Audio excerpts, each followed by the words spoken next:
Today I thought I'd share a few thoughts with you about if I was buying a business today. I've looked at a lot of businesses over 25 years and I thought if I was putting my money into a business today, what would I be looking for? In these, challenging times, and they are challenging times, you've got to be sure where you put your money, that you are not buying a job, you're actually looking for an investment opportunity that's going to actually grow.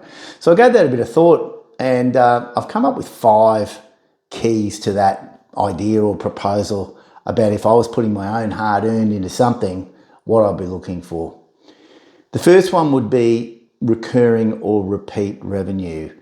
It's what buyers look for when they're looking at a business. It may not be what they tell you, but it will be what they are looking for. They're looking for repeatable revenue. We'll get on to owner dependency shortly, but without you, does the business keep going? And I've said many times on some of our shorts that if the income isn't repeatable or recurring, you probably haven't got a business, you've probably got a job. So whether it's a rent roll, an insurance business, software, subscriptions, social media, anything where there is repeatable, recurring revenue, that would be an absolute key for me if I was investing.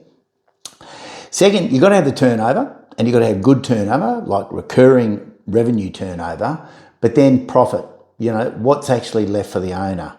And when I look at profit, I'm looking at the profit. If an owner is working in the business, has an owner taken a wage, what we call above the line? So on the profit and loss statement, is their wage included as an expense to the business? If they're working in the business at all, it should be.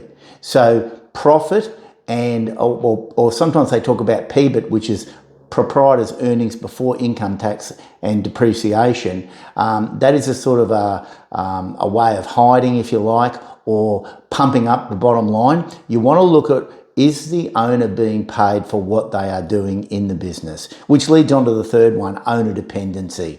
So irrespective of whether they're being paid and whether they're working in the business, how dependent is that business on the owner? This one is absolutely vital, and I give businesses scores for this and show owners how they can actually improve their owner dependency. Because once again, you're buying a job if the business is too dependent on the owner and it's just reliant on him or her to do everything. Customer concentration. What happens if a big customer leaves? You want a good spread. There's nothing wrong with having lucrative, strong performing or repeat customers, but you want to make sure that if one of them leaves or you lose a big contract, you don't lose the whole business. Simplicity. Can I understand how the business makes money? If a seller can't explain that to you quickly, you need to sort of think, well, why is that? The simple, the more boring, the more repetitive businesses I've found over 20 years, 25 years, they're often the best businesses and the businesses you should be buying.